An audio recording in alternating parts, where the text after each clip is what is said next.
Salam dəyərli abituriyentlər, hər vaxtınız xeyir. Bu gün sizlərə Dövlət İmtahan Mərkəzinin 2025-ci ildə nəşr olunmuş informatika test toplusundan kompüterin aparat təminatı mövzusunun testlərini izah edəcəm. Yaxşı-yaxşı qulaq asaq, bir xeyli məlumat öyrənəcəyinizə əminəm. Bildiklərinizi də həmçinin təkrar eləyə bilərsiniz. Və sizlərə tövsiyəm odur ki, bir neçə sualı sizlərə əvvəlcə nümunə üçün izah eləyəcəm ki, sizlər də məhz bilgilərinizi artırmaq üçün yaxşı testlər işləmək üçün bu formada testlər işləyin ki, sürətlənəsiniz, həm də testlər vasitəsilə bilmədiyiniz şeyləri də öyrənəsiniz. Birinci sual, monitorun növlərini müəyyən eləyin. Ümumiyyətlə, mən çalışıram sualları ətraflı eləyim, çünki olduqca az saydadır aparat təminatından sual test toplusunda. Monitor bildiyimiz kimi çıxış qurğusudur. Görüntünü vizual şəkildə əks etdirir və monitorun üç əsas növü var. Maye kristallı, biz buna LCD monitorlar deyirik. Elektron şüa borulu daha əvvəllər istifadə olunanlardır. Bunlar da Cathode Ray Tube və bir də plazma ekranlı, yəni plazma monitorlar var, plazma ekranlar var. O zaman biz doğru cavabı burada götürəcəyik. Yalnız 2 və 5. Diqqətli olun, digər variantları da istəyirəm sizlərə deyim. Ştrik kod skaner növüdür. Bildiyiniz kimi skanerlər əsasən iki yerə bölünür. Var şəkilləri skan etmək üçün, bir də malların üzərində olan barkodları skan eləmək üçün biz ştrik koddan istifadə edirik. Digər matrisli və lazerli isə printerin növləridir. Printerlər barəsində də növbəti suallarda danışacağıq. Odur ki, cavabımız olur 2 və 5. İkinci sual, kompüterin məhsuldarlığına təsir edən əsas amilləri müəyyən edin. Rəng imkanları xeyir, bu düzgün deyil. Prosesorun sürəti, bildiyiniz kimi kompüterin beyni prosesor olduğu üçün nə qədər sürəti çox olsa, bir o qədər deməli məhsuldarlıq yaxşı olmuş olacaq. Ekranın diaqonalı, bu isə monitorun əsas xüsusiyyətlərindən biridir. Ümumiyyətlə monitorun əsas iki xüsusiyyəti burada qeyd olunub: diaqonalı və ekranın çözümlülüyü. Operativ yaddaşın həcmi isə bəli, onun əsas amillərinə müəyyən, yəni kompüterin məhsuldarlığına təsir edən amillərdən biridir. Operativ yaddaş dedikdə məhz biz RAM qurğusunu nəzərdə tuturuq. RAM da bildiyiniz kimi aktiv proqramları özündə saxlayan qurğudur. 2 və 5.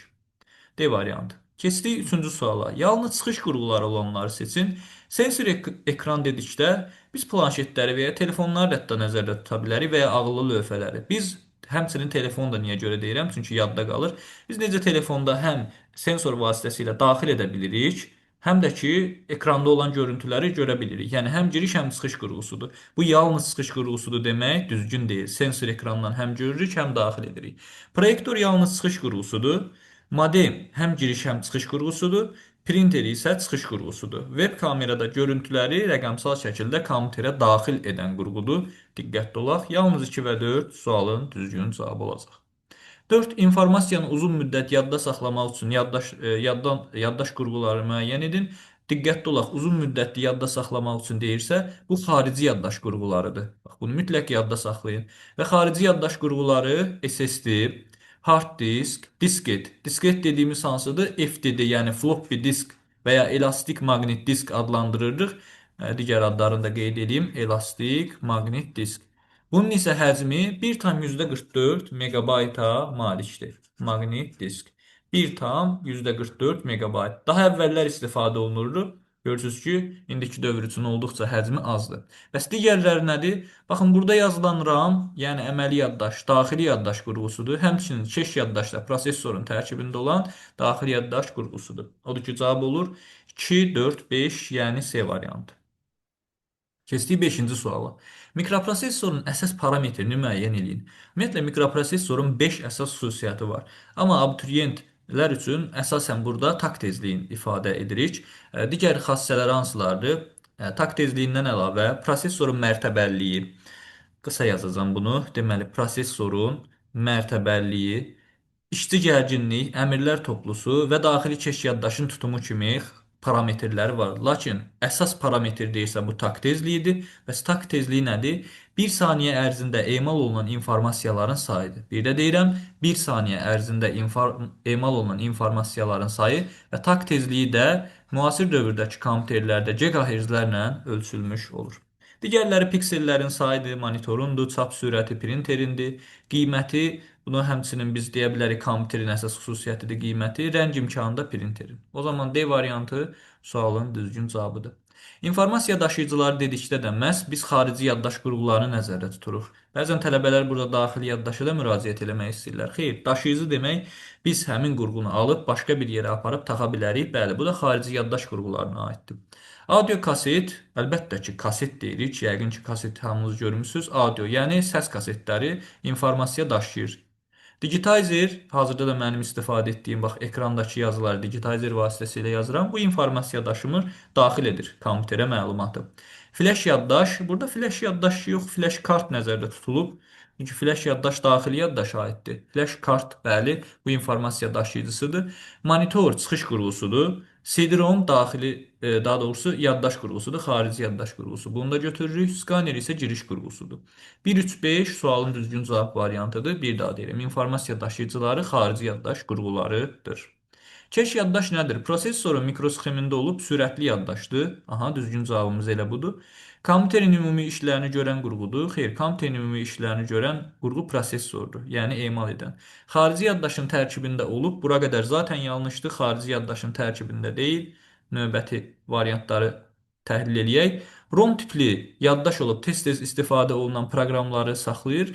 Xeyr, bu da düzgün deyil. Xarici qurğuların işini idarə edən yaddaşdır. Tamamilə yanlış fikirdir. Deməli, bəli, keş yaddaş bu formada, yəni mikroprosesorun mikrosxemində olub sürətli yaddaşdır. RAM-a sürəti, RAM-a müraciəti artırmaq üçün nəzərdə tutulub. Gələk 8-ci suala. Sistem lövhəsi üzərində yerləşməyən qurğular hansıdır? Bildiyiniz kimi qida bloku, sistem lövhəsi və bir də sərt disk. Bunlar sistem blokunun tərkib hissəsidir. Yəni sistem blokunun tərkibində qida blokudur, sistem lövhəsidir, yəni ana platadır, bir də hard diskdir. Və indi sistem lövhəsi üzərində yerləşməyən qurğular hansıdır? Baxın, hard disk dedim ki, bu qida blokunun daxilindədir. Yəni sistem lövhəsinin üzərində deyil, ana kartın üzərində deyil. Ondan sonra burada plotter var. Plotter bildiyiniz kimi çap qurğusudur. Əlbəttə, ana lövhə çox kiçikdir. Plotterin həcminə onu necə yerləşdirəcək? Yəni məntiqsizdir. Plotter çıxış qurğusudur. Bu yerləşmir. Disket də əlbəttə xarici yaddaş qurğusu olduğu üçün bu da yerləşmir. FTD-dir. Ümumiyyətlə xarici yaddaş qurğuları ana kart üzərində yerləşmir. Nə də çıxış qurğuları, nə də giriş qurğuları. Bunlar ana kart üzərində yerləşmir. Səs kartı, mikroprosesor və bir də daxili yaddaş qurğusu olan ROM. Bax, bunlar sistem lövhəsi üzərində yerləşənlərdir. Bizə yerləşməyənlər dediyi üçün 1, 3, 4-ü götürürük. Bunlar yerləşmir. Hansını klaviaturanın funksional düymələrinə aid etmək olar? Ümumiyyətlə, klaviaturanın düymələri hansılardır? Funksional düymələr var. F1-dən F12-yə qədər olanlardır bunlar. F1-dən F12-yə qədər funksionaldır. Daha sonra kursor idarə edən düymələr var. Bunlar Home, qısa yazıram, End, Page Up və bir də Page Down düymələridir ki, kursoru idarə edirlər. Bir də var xidməti düymələr, geridə qalanlar da xidmətidir və hərf rəqəmlər var. Onlar da zaten bəllidir. Funksional düymələrə aiddir F4. Məsələn, delete və ümumiyyətlə delete, control, shift, alt bunlar hamısı artıq deməli xidməti klavişlərə aiddir. Oldu. Operativ yaddaş qurğusunu müəyyən edin. VGA ümumiyyətlə portdur. Ona görə bu mənasızdır. HDMI də portdur. Yəni xarici qurğuları qoşmaq üçün yuvalardır. SSD xarici yaddaş qurğusudur. HDD də xarici yaddaş qurğusudur. Operativ, yəni enerjidən asılı olan aktiv proqramları özündə saxlayan qurğu RAM-dır. Sistem lövhəsi üzərində olanları müəyyən etmək lazımdır bu dəfə. Sistem lövhəsi üzərində mikroprosesor yerləşir, operativ yaddaş yerləşir, genişləndirmə yuvaları, digər adı ilə də slotlar yerləşir. Hansı ki, bu slotlar vasitəsilə biz ana lövhə üzərinə RAM və yaxud da videokart, digər kartları əlavə edə bilirik. HDD və CDR bunlar xarici yaddaş qurğularıdır. Sistem blokunun daxilində olsa da sistem lövhəsinin üzərində deyil. O zaman 1, 2 və 5 düzgün cavabımız olacaq. Hansı uzun müddətli yaddaş qurğusudur? Bayaqlarda qeyd elədiyim kimi, uzun müddətli yaddaşlı qurğusu xarici yaddaşdan söhbət gedir. BIOS giriş-çıxış baza sistemidir. Mikroprosesor emal edən qurğudur. Keş yaddaş mikroprosesorun daxilindədir. RAM isə daxili yaddaş qurğusudur. Bəli, burada bir dənə xarici yaddaş qurğusu HDD-dir, hard diskdir. Klaviatura nə üçündür? Əlbəttə, informasiyanı daxil etmək üçün nəzərdə tutulub. Bunu artıq məncə müzakirə etməyimizə dəyməz. Daxil etmə qurğusu deyil. Klaviatura daxil etmə qurğusudur. Webkamera, mikrofon, siçan da həmçinin. Amma plot deyil. Daxil etmə qurğusu deyil. Plot deyil, xaric etmə qurğusudur. Printerin dırnaq içində deyək, böyük qardaşıdır. Daha iri həcmli təsvirləri və yaxud sxemləri, çertyojları yüksək dəqiqliklə kağız üzərinə çıxara bilən qurğudur. 15. Kompüter bu qurğularsız istifadə oluna bilər. Kompüter prosesorsuz istifadə oluna bilməz. Yəni biz biri götürməyəcəyik. Mikroprosesor mütləq olmalıdır. Bax, nida qoyuram ki, bilin ki, bu mütləq olmalıdır. Daimi yaddaş mütləq olmalıdır, ROM. Printer olmaya da bilər ki, əksər kompüterlərə zaten printer taxmırıq. CD, indiki demək olar ki, kompüterlərin əksəriyyətində optik oxuyucular üçün heç yer yoxdur. Optik disklər üçün oxuyucu yoxdur. CD-dir, plotdir də həmçinin. Zaten bunlar əksər kompüterlərdə yoxdur. Yəni bunlarsız istifadə oluna bilər. C variantı. Fərdi kompüterin növünə aid deyil. Deməli, baxın, fərdi kompüterlər, masaüstü kompüterlər, biz buna personal kompüterlər deyirik. Ovucusu kompüterlər, daha sonra planşet tipli kompüterlər, bir də notebook tipli kompüterlər. Dövlət İmtahan Mərkəzinin təsnifatına görə bax bu 4 yerə bölünür. Super kompüterlər deyilən bir kompüter növü yoxdur. Super elektron hesablama maşınları var, e, amma super kompüterlər deyilən bir kateqoriya yoxdur. Ona görə burada olur B variantı. Gələk növbəti sualımıza. Verilmiş qurğulardan hansı masaüstü fərdi kompüterin standart qurğularına, əsas hissələrinə aid deyil? Əlbəttə ki, biz masaüstü kompüter dedikdə burada sistem bloku, klaviatura və monitor nəzərdə tuturuq. Dövlət İmtahan Mərkəzi son zamanlarda buna siçanı da əlavə eləyib və əlbəttə ki, o zaman skaner əsas qurğu sayılmır. D variantı sualın düzgün cavabıdır. 18. 5 müxtəlif kompüterə aid parametrlər verilmişdir. Burada müqayisə edin və ən güclü kompüteri müəyyən etmək lazımdır. Baxın, kompüterin beyni nədir? Necə maşının motoru güclü olanda o sürətli gedər, düzdürmü? Kompüterin də tak tezliyi, yəni prosesorun gücü çox olsa və əməli yaddaş həmçinin daha çox olsa, onda o məhsuldar kompüter sayılır. Yəni bizə lazımdır tak tezliyi, prosesora aid olan göstərici və RAM-a. Diqqətlə baxsanız, bax burada 3,2 GHz yazılıb, 3,2 yazılıb, 3,1 yazılıb, 3,6, 3,6. O zaman biz 3,6-ları saxlayırıq, digərlərini atırıq. 3,6 daha sürətli, daha çoxdur. Və gəldi ikinci hissəyə. Ümumiyyətlə bu GHz yazılan bilin ki, birinci yazılan prosesorun adı onun nəslidir. Yəni ki, adı deyəndə Intel Core, deməli Core i5-dir. Daha doğrusu 3'tü, burada 7'dir, burada 5'dir. Herhalde biz 5'e 7'ye yox, tak tezliyinə baxırıq. 3,6'dır. Ondan sonra isə DDR slot deməkdir. RAM-ın qoşulduğu slotdur və onun da yanında yazılan RAM-ın yaddaş tutumudur. 8 GB. Zaten bunlar bizə lazım deyil. Biz D və Y variantları arasında qalmışıq. 16 ilə 32 arasında təbii ki, RAM-ı 32 GB olan daha çox, deməli, məhsuldar olmuş olacaq oldu. Digər tərəfdə yazılan isə, hə, bunlar artıq videokartın göstəricisidir. Videokart 8 GB-a malikdir. Digər isə elə yazılıb yanında SSD-dir. SSD-nin də həzmi 512 GB. Digər yazılan 15,16 bu isə monitorun düyümüdür. Yəni 15,16 incə düymə malikdir monitor. Y variantı düzgün cavabdır. Əsas dediyimiz kimi tak tezliyinə və RAM-a baxmış oluruq.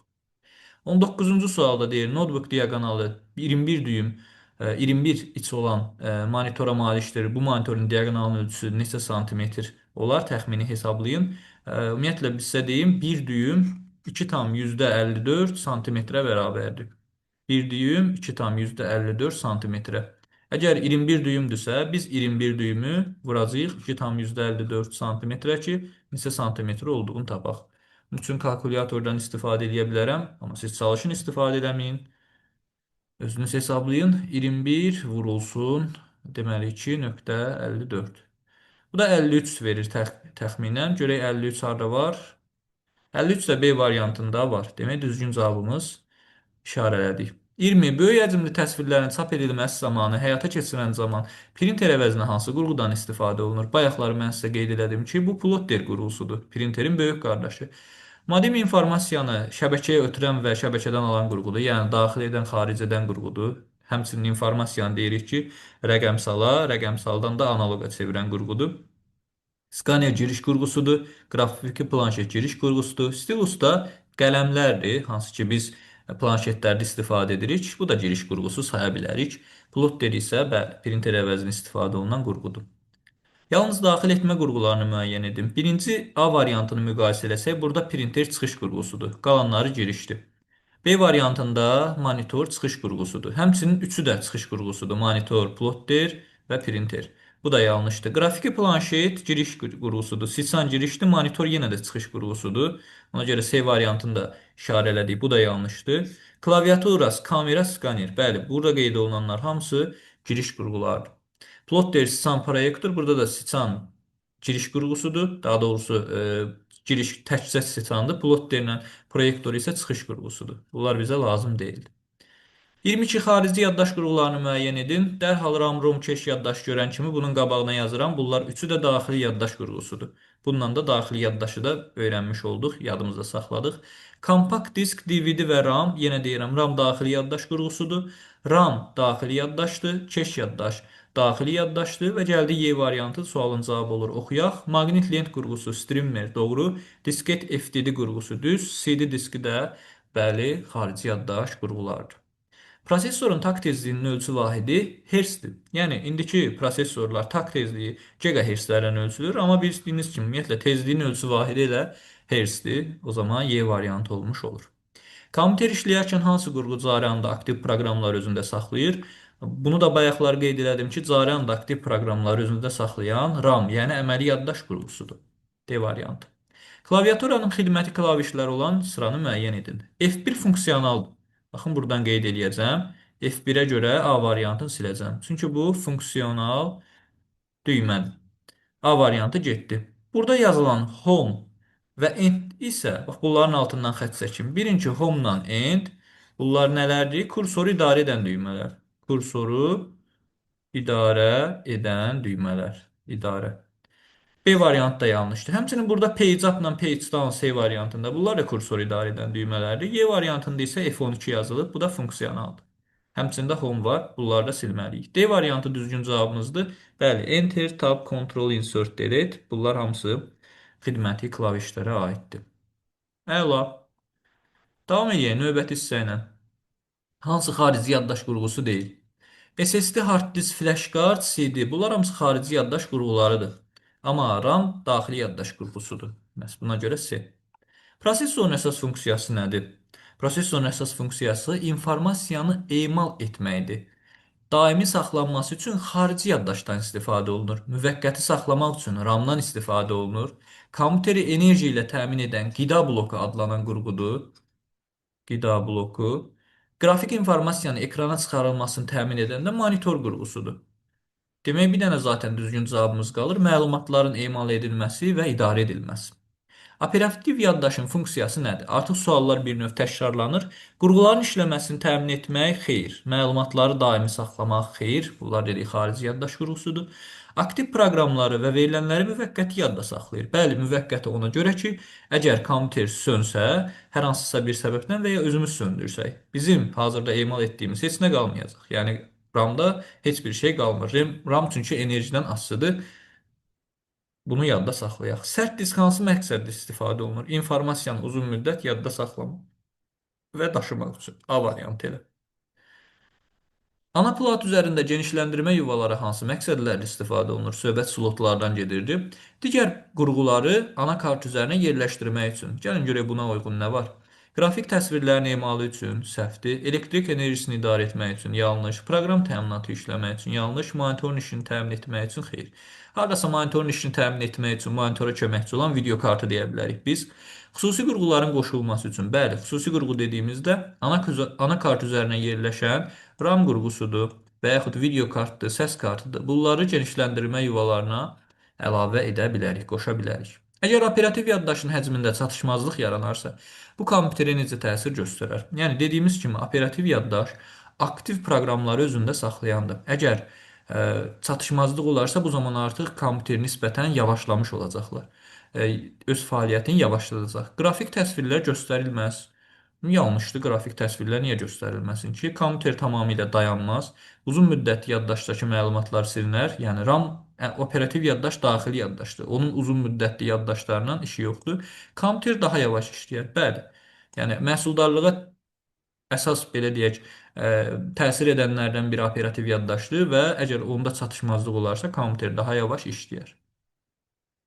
Video adapterin əsas funksiyası nədir? Ümumiyyətlə, video kart və ya video adapter monitora görüntünü ötürmək üçün monitora siqnalları ötürür və eyni şəkildə də siqnalları alıb onları emal edir, dırnaq içində emal edir deyək. Proqramların işlənməsini təmin etmək yanlışdır. Qrafik təsvirlərin emalı və ekrana ötürülməsi üçün, bəli, əgər sizin kompüterdə, monitorda hər hansısa bir problem yoxdursa, amma görüntü də hazırda, yəni istədiyiniz kimi deyilsə və yaxud da görüntü yoxdursa, amma monitorda deyilsə problem, onda video kartdadır. Həmçinin görüntünün keyfiyyətini də biz əsasən videokartın həcminə, videokartın emal gücünə görə təyin edə bilirik. Hansı ki, bəzi kompüterlərdə daxili videokartdan istifadə olunur, bəzilərində isə xarici. Əlbəttə, xarici videokartdan istifadə etsək, görüntülər daha yaxşı olur. Elektrik enerjisini idarə etmək falan bunlar da təbii ki, yanlışdır. Qrafik təsvirlərin emalı və ekrana ötürülməsi üçün videokart, video adapterin əsas funksiyası. SSD ilə hard disk arasındakı fərq nələrdir? Baxın, SSD elektronik şəkildədir. Hard disk isə mexaniki şəkildədir. Yəni bu nəyə əsaslanır? SSD-dən məlumatlar elektronik şəkildə oxunur deyə sürətli olur.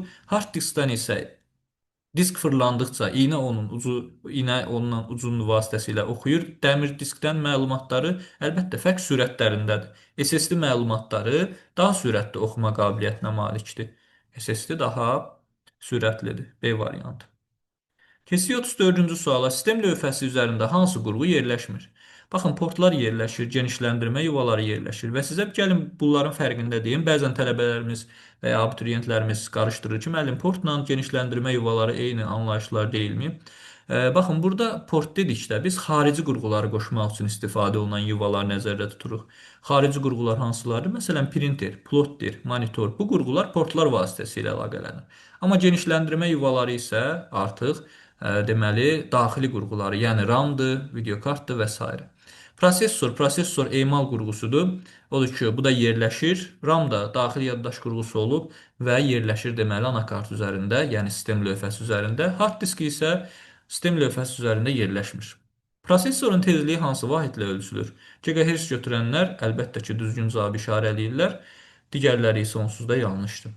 Proqram təminatına əsasən kompüterin hansı yaddaş qurğusuna quraşdırılır? Ümumiyyətlə, istədiyimiz biz faylları, proqramları yazanda hər biri hard diskə yerləşdirilir. Bəs müəllim, RAM necə? Baxın, hard diskə yerləşdiriləndən sonra biz həmin faylı açanda o artıq RAM-a yüklənir. O fayl üzərində düzəliş edib yadda saxlayırsınızsa təzədən hard diskdə olmuş olur. Yəni belə deyək də, kompüter sönülü olarkən və ya işlək olarkən hər şey hard diskdədir. Biz hansısa fayla müraciət ediriksə artıq o RAM-a yüklənir. Emal eləyəndən sonra yadda saxlayırıq, təzədən hard diskə oturmuş olur. Qrafik təsvirlərin emalı üçün hansı qurğu daha uyğundur? Əlbəttə ki, burada sərt disk, şəbəkə kartı, RAM, qida bloku bunlar deyil. Qrafik təsvir dedikdə biz video adapter, video kart nəzərdə tuturuq. Görüntüləri emal edən və ötürən monitora. 38. Hansı qurğu yalnız çıxış qurğusudur? Klaviatura giriş qurğusudur. Mikrofon girişdir. Monitor isə yalnız çıxış qurğusudur. Skaner və giriş qurğusudur. Sensor ekran həm giriş, həm çıxış qurğusudur. Monitor hansı informasiya növünü istifadəçiyə təqdim edir? Əlbəttə ki, yəni bunu məncə hamı tapıb vizual informasiya növünü təqdim edir, görüntü ötürür. Məntiqi ardıcılığı tamamlayın. Bunlar nələrdir? Xarici yaddaş qurğuları sıralamasıdır. SSD, hard disk, CDR, prosesor emal qurğusudur, RAM daxilidir, video adapter deməli daxilidir, yaddaş qurğusu olmasa da daxili qurğudur. Keş yaddaş da daxili yaddaşdır. DVD disk, bəli bu növbəti deməli məntiqi ardıcılığı tamamlayandır, çünki xarici yaddaş qurğusudur. Görək burada nə baş verir? Sxemi tamamlayın. Keş yaddaş. Keş yaddaş xarici yaddaş qurğusu deyil, daxili yaddaş qurğusudur. Prosesora verilənlərin müraciət zamanı gecikmələrin təsirini azaldır. Əla, bu da tamamilə düzgündür. İnformasiyanı uzun müddət yadda saxlayır, səhvdir, çünki o xarici yaddaşa aiddir. Keş yaddaşı isə daxili yaddaş qurğusudur.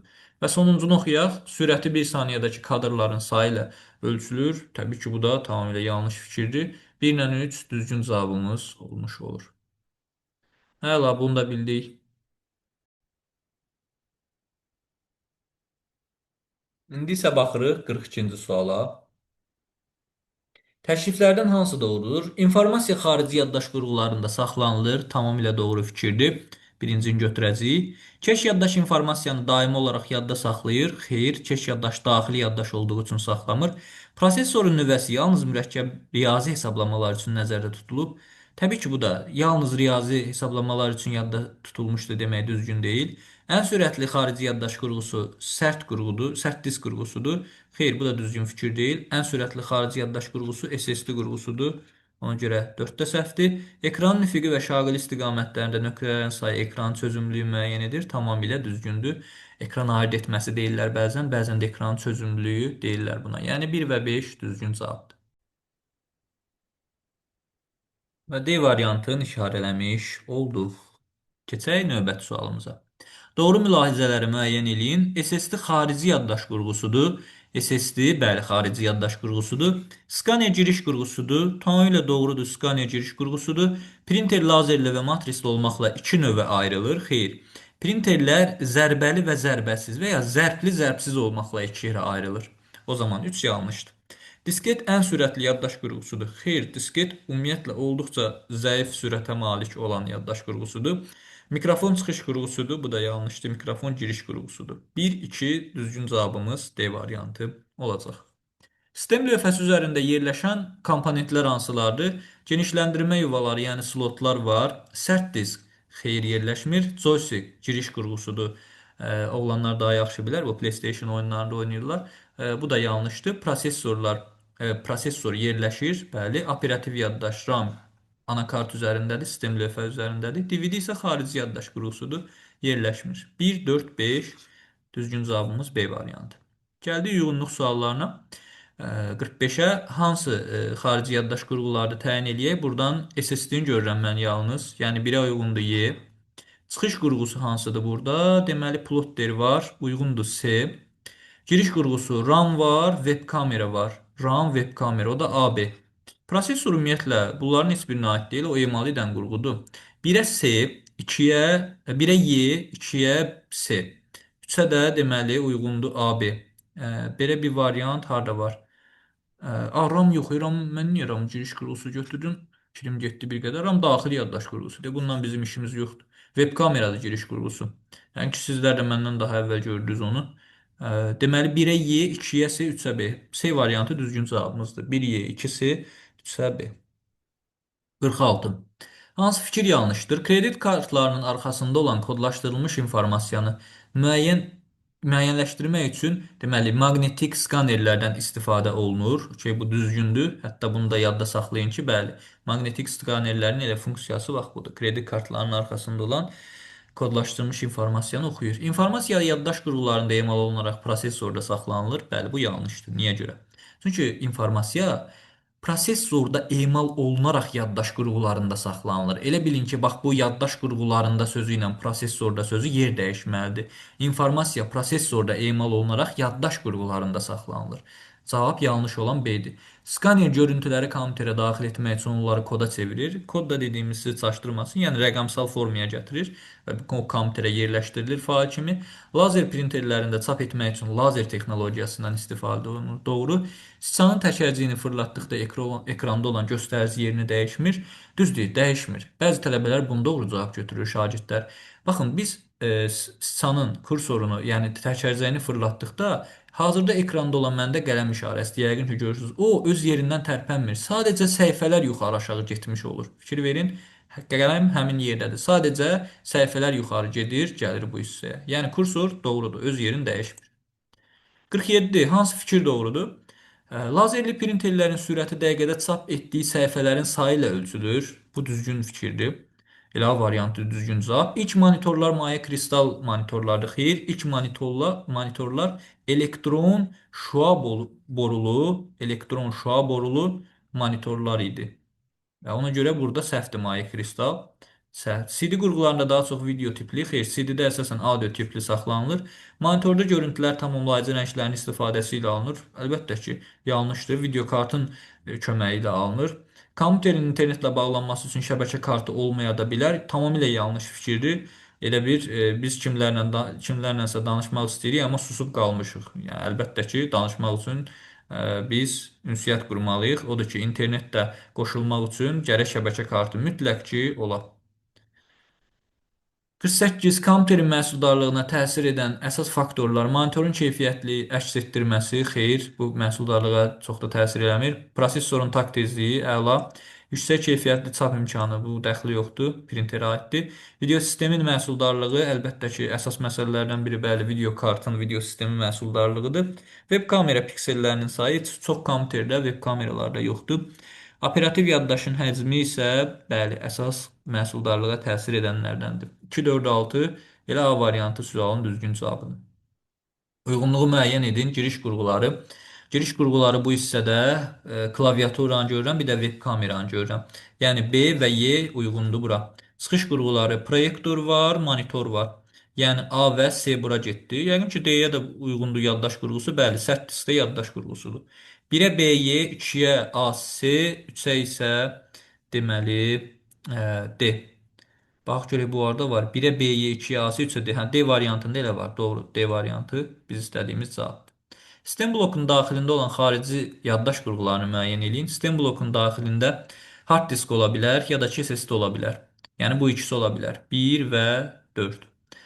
Daxili yaddaş qurğuları da sistem blokundadır. Amma o bizdən xaricini istəyir. Ona görə bizim bu RAM-dır, ROM-dur, keş yaddaşdır. Bunların işimiz yoxdur. Yəni 1 və 4 C variantı. Hansılar doğrudur? Fərdi kompüter istifadə oluna bilər. Web kamerasız bəli istifadə oluna bilər. Daxili yaddaşsız istifadə oluna bilməz. Yəni ikini siləcəyik. Prosesorda istifadə oluna bilməz. Deməli web kamerasız istifadə oluna bilər və printersiz istifadə oluna bilər. 1 və 4 getdik növbəti sualımıza. Doğru təklifləri müəyyən etmək lazımdır. Skaner kağız üzərində olan informasiyanı kompüterə daxil edən qurğudur. Bəli, tamamilə düzgündür.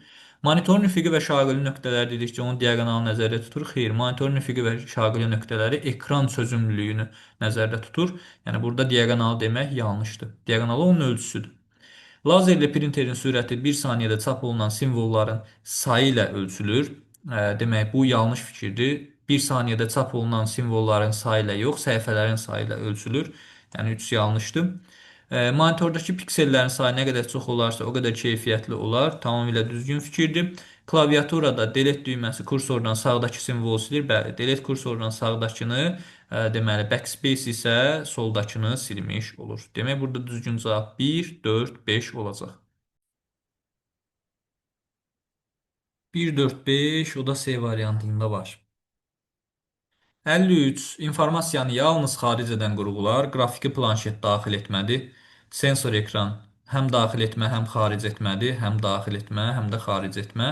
Printer xaric etmə, skaner yalnız daxil etmə, səs ucaldan da həm daxil, daha doğrusu yalnız xaric etmədi. Səs ucaldanlar, kolonkalar 3 və 5 yalnız xaric etmədi. Fərdi kompüterin əsas tərkib hissələri dedikdə nələr nəzərdə tutulur? Monitor götürürük, sistem bloku, klaviatura və bir də götürmək lazım deməli mausu. 1, 3, 4, 5 D variantı düzgün cavabımızdır.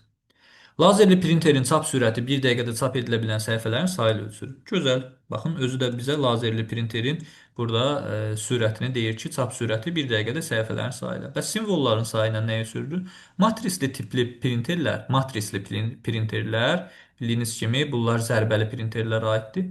Burada informasiyanın çap sürəti artıq simvolların sayı ilə müəyyən olunur. Yəni səhifələrin sayı ilə yox. İndi bizə lazerlin deyib, özü də deyir ki, 1 dəqiqədə səhifə sayı ilə. Page per minute. Bu nə deməkdir? Bir səhifədə çap olunan səhifələrin sayı elə ppm-dir. İndi bu bizə deyir 22 ppm-dir. Yəni bu o deməkdir ki, 1 dəqiqədə 1 dəqiqədə çap eləyə bilir 22 səhifə. 1 dəqiqə dediyimizdə 60 saniyədir. Ona görə gəlin buranı silək. Tənasüb bura. 60 saniyədə 22 dənədir. 180 saniyədə nə qədərdir? X qədər. X bərabərdir. 22-ni 3-ə vururuq 66. Bu qədər. Və yaxud da deyə bilərsiniz ki, müəllim, 180 saniyə 3 dəqiqə deyil. Bəli, 22-ni vurdum 3, 66 aldım. Bu qədər. Yəni 1 dəqiqədə 22 dənədirsə, bu da 3 dəqiqə deməkdir. 3 dəqiqədə də 22 vuraq 3, 66 səhifə çap eləmiş olacaq. Bəsit bir tənasüb. Uyğunluğu müəyyən edin. Xidməti klavişlər. Xidməti klavişlər dedikdə biz tab, escape, end yox. C və D-ni götürəcəyik. Çünki yalnızca bunları mən görürəm. C və D xidməti klavişlər. Kursor idarə edənlər page up-dır, end düymələrdir. A və Y getdi bura. Funksiyonala da qaldı B. Həqiqətən də F12 uyğundur. Gəldik növbəti suala. Kompüterlərin parametrlərinə əsasən uyğunluğu müəyyən edin. Əvvəllərdə belə bir sualımız var idi. Deməli, burada kompüterin adını qeyd edib, kompüterin adını qeyd edəndən sonra bu hissədə prosesorun adı və həmçinin prosesorun nəsli, bu hissədə isə RAM-ı qeyd edib, RAM-dan sonra RAM-ın slotu, yəni DDR4, ondan sonra 32 GB RAM-ın yaddaşı, 2 TB sərt diskin həcmidir. Sonra da video kartı daxil edib, burada monitor barəsində məlumat verib, sonda da Wi-Fi yazıb. Əməli yaddaşın tutumu dedikdə biz DDR4 32 GB, yəni 32 GB nəzərdə tutur. RAM-ın yaddaşı budur. 32 GB A-ya uyğundur. Və sərt diskin tutumu da burada 2 TB zaten yazıb HDD-dir. O da 2 TB-dır C. 1-ə uyğundur A, 2-yə uyğundur C. Bu qədər. Zaten digər ədədlər də burada 4 GB bu monitora aiddir, yəni video karta aiddir. Yəni bunun dəxli yoxdur. Burada qeyd olunmayıb video kart falan. Uyğunluğu müəyyən etmək lazımdır. Tak tezliyi 1 saniyədə yerinə yetirilən əməliyyatların sayıdır. Yəni 1-ə uyğundur C. Nüvə nədir? Nüvə deməli prosesorun bilavasitə hesablama işlərini görən hissəsidir. Aha, bu olar. Demək, uyğundur D. Və keş yaddaş nədir? Keş yaddaş operativ yaddaşdan oxuma yazma zamanı verilənlərin nüsxəsi yazılır. Bəli, bu da olar. Demək, keş yaddaş. Qalanlar nə qaldı? Eyni anda informasiya bitlərinin miqdarıdır. Bu prosesorun mərtəbəlliyidir. Və bir də qaldı bizim yazmadığımız B. Hər bir elementara əməliyyata sərf olunan zamanda. Bu da taktır. Yəni, bunlar onsuz da bizə verilməyib. 1-ə C, 2-yə D, 3-ə isə Y variantı uyğun olmuş olar. Və keçdik növbəti sualımıza 59. Kurs uyğunluğu müəyyən edin. Kursorun idarə edilməsi klavişləri. Burada qeyd olunub page up. Bəli, uyğundur D hər variantı bura. Xidməti klavişlər. Ümumiyyətlə F13 düyməsi yoxdur. Gəlin bunu silək. F12-yə qədərdir. Backspace deməli funksionaldır. A-ya uyğundur deməli 3. ABC belə bir düymə yoxdur. PageUp da kursoru idarə edən düymələrdəndir. F5 isə xidməti funksiyonaldır. Funksiyonalı mən bunu xidməti deyib bura yazıram. Backspace xidməti klavişdir. A buradır. F5 funksiyonaldır. Y bu hissəyədir. Bir də